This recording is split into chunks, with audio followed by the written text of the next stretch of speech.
एक गांव में एक महात्मा जी का आश्रम था जहां गांव के लोग रोज सत्संग सुनने आया करते थे। प्राचीन समय में लोगों का जीवन बहुत ही सादा और शांति से भरपूर था। घर के पुरुष अपना दिन भर मेहनत कर धन अर्जित किया करते थे और थके हुए जब शाम को घर लौटते तो भोजन आदि कर अपने परिवार समेत महात्मा जी के आश्रम में प्रवचन सुनकर अपने मन को आनंदित करते थे। उसी आश्रम में एक सेठ जी भी आते थे। वो पेशे से जौहरी थे। उनका जीवन बहुत धन विलास से पूर्ण था। वे रोज महात्मा जी का सत्संग अपनी पत्नी के साथ सुनने आया करते थे। एक रोज सायंकाल का समय था। महात्मा जी का सत्संग चल रहा था। सत्संग का मूल विषय था लोभ। लोभ एक ऐसा विकार है जो इंसान के विवेक को खत्म कर देता है और उसे नीच से नीच कर्म भी करने में इंसान सोचता नहीं है। महात्मा जी ने कहा, हमें कभी किसी वस्तु और सांसारिक सुख के पीछे पागल नहीं होना चाहिए। प्रभु जिस विधि रखे उसमें ही संतोष करना चाहिए। महात्मा जी ने कहा कि लालच बुरी बला है। लालच के बस आकर इंसान अपने इंसान होने का आभास भी खत्म कर देता है और विचारहीन होकर कुछ भी कर जाता है। सेठ जी को ये बातें कुछ जची नहीं। उसने महात्मा जी से कह दिया, महाराज, आप जो कहते हैं कि लालच बुरी बला है, सो मुझे बताएं ये लोभ है क्या कोई वस्तु? इसका कोई सीधा रूप दिखाएं। महात्मा जी ने कहा, पुत्र, फिर कभी आपको इस बला का सीधा दर्शन करवाएंगे। कई दिन बीत गए। महात्मा जी को सेठ का प्रश्न भूला नहीं था। उनके आश्रम में एक कुत्ता रहता था। गांव के कई समर्थ और अमीर सेठ साहूकार सत्संग में आया करते थे। एक दिन महात्मा जी ने अपने एक श्रद्धालु जो साहूकार था उनसे कहा, मुझे कुछ समय के लिए एक लाल कीमती रूबी चाहिए। उस भक्त ने बिना कुछ पूछे दूसरे ही दिन महात्मा जी को लाल कीमती रूबी लाकर दे दिया, जो लाखों की कीमत का था।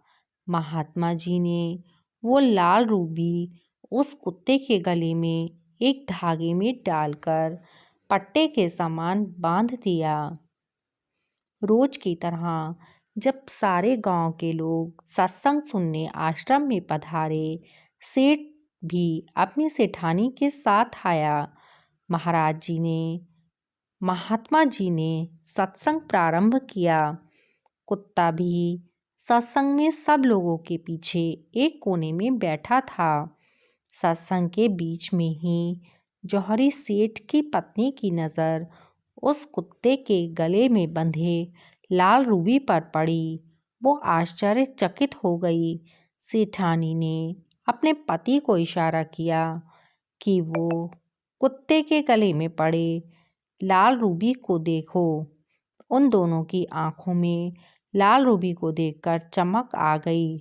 अब वो दोनों लोभ के जाल में फंस चुके थे। सत्संग समाप्त हुआ। सेठानी ने एक कोने में सेठ को ले जाकर कहा, कितना सुंदर लाल है, काश यह आप मुझे लाकर देते। मेरे गले में यह कितना सुशोभित होता। सेठ बेचैन हो गया। उसे समझ नहीं आ रहा था कि कुत्ते के गले से लाल रूबी कैसे उतारे। उसने सीधे जाकर महात्मा जी से कहा, महाराज, ये कुत्ते के गले में क्या बांध रखा है?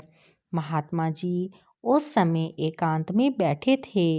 सारे श्रद्धालु अपने अपने घर चले गए थे। महात्मा जी उन दोनों के मन की हालत को समझ गए थे। महात्मा जी बोले, पुत्र, आश्रम के सेवादारियों को साफ सफाई करते हुए यह कहीं मिल गया होगा। मुझसे पूछा तो मैंने उनको आदेश दिया कि मामूली सा पत्थर ही होगा, कुत्ते के गले में बांध दो। जौहरी बोला, महाराज, मैं इससे भी सुंदर पत्थर आपको ला दूंगा। आप उसे इस कुत्ते के गले में बांध देना। ये पत्थर आप मुझे दे दो। इसे कौन सा नुमाइश में जाना है?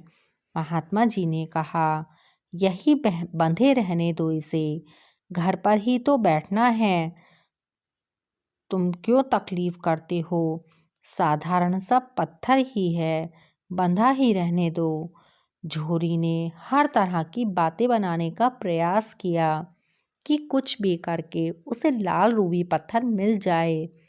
उसे क्या पता था कि ये सब महात्मा जी की योजना है उन्हें समझाने के लिए। अंत में सेठ ने महात्मा जी से आक्रोश में कहा, महाराज, अगर किसी उपाय से आप मुझे ये दे सकते हैं तो वो उपाय मुझे बताएं। महात्मा जी बोले, मैं तुम्हें केवल एक ही अवस्था में ये दे सकता हूँ। महात्मा जी का इतना कहना था कि सेठ सेठानी के चेहरे पर खुशी मंडराने लगी। वो दोनों तो कुछ भी सुनने को, कुछ भी करने को तैयार थे। उन्होंने कहा, जल्दी से बताएं। महात्मा जी बोले, तुमको इस कुत्ते के साथ उसके बर्तन में भोजन ग्रहण करना होगा। सेठानी ने कहा, बस इतनी सी बात? उसने सेठ को कहा, थोड़ी देर की तो बात है, जैसे तैसे हम ये कार्य कर लेंगे। बदले में हमारा कितना लाभ होगा? उन दोनों ने महात्मा की ये शर्त स्वीकार कर ली। थोड़ी देर में एक श्रद्धालु ठंडी खीर बनाकर एक थाली में परोसकर ले आया। जैसे ही थाली कुत्ते के सामने रखी, उसने मुंह डालकर उसे झूठा कर दिया। अब जौहरी सेठ सेठानी भी शर्त के मुताबिक थाली में खीर खाने को तत्पर हुए।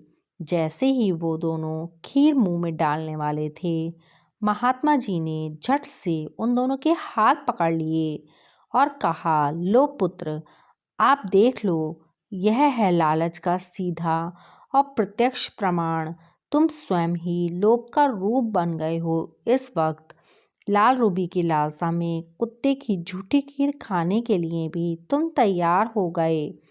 क्या है यह लाल रूबी जिसके लिए तुम दोनों इतना नीच कर्म करके अपने मनुष्य पद से गिरने को तत्पर हो गए?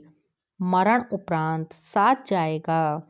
जौहरी के मस्तिष्क में एकाएक अपना पूछा गया सवाल आ गया, जो उसने अहंकारवश महात्मा जी से पूछ लिया था। वो बहुत लज्जित हुआ। वो और उसकी पत्नी शर्म के मारे नजरें नहीं उठा पा रहे थे। उनकी आंखों से लज्जा और अपराध भावना के आंसू ज़ारों ज़ार गिरने लगे। उन्होंने महात्मा से माफ़ी मांगी और उनके चरणों में गिर गए। महात्मा जी ने उनके सिर पर प्यार और करुणा से हाथ रखा। निर्मल और स्वच्छ हृदय के कारण उनकी स्थिति देख महात्मा जी की आंखों में भी आंसू आ गए। उन्होंने उन दोनों को प्यार से समझाया और सदा सद्मार्ग पर चलने की शिक्षा दी।